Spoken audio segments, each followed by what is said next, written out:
I have received a lot of comments asking about a very simple question. What does it take to go from being a motel owner to a multimillionaire? And what is the Gujarati American dream? So here goes. If you've driven across the United States ever, you will notice something pretty incredible. At every exit, you would find a set of restaurants and hotels. And almost all those restaurants, hotels, and gas stations are owned by Gujarati families, or more broadly, Indian families. It isn't a coincidence. It's a result of a successful business strategy that most people completely misunderstand. I've had the great honor and opportunity to learn and understand this as we've been expanding Motel 6 across the United States. And as an outcome of which, I think we at Motel 6 and Oyo have discovered the success and the secrets behind it. The first, in the 60s and 70s, where most of the entrepreneurs, the Gujaratis also came to California first. When most people were looking at only semiconductors and technology and high-profile businesses, Indian immigrants chose something that others missed: highway motels. They were cash-generating assets, required a lot of hard work, but also did not require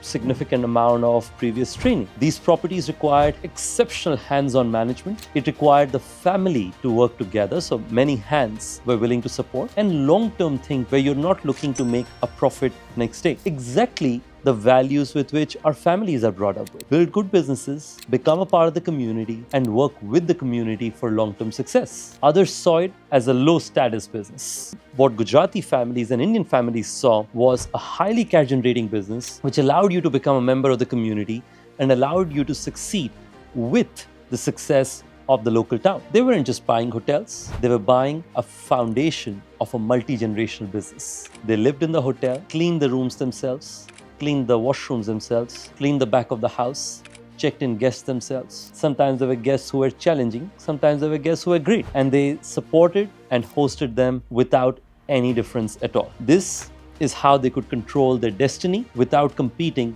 against the massive corporations. In fact, the largest corporations, whether it is Motel 6 or so many other hotel companies, came to them knocking their doors saying, would you take a brand of ours? The insight is some of the best opportunities are the ones that look unglamorous and unsexy to begin with, but they are highly cash flow generating. They also powered their communities. Whenever I have visited so many cities and towns across the United States, when I meet the city's leadership, they all absolutely love these communities because the Gujarati communities are transparent, they're honest, and they try and support the city. They live locally and they're hands-on, something that is great for the communities around themselves. On the other hand, they deliver clean rooms, reliable hot water, safe and large parkings, especially for truckers, consistent pricing, friendly service, quick check-in, and just execution of that consistently over a period of time. The families and the parents started with one location.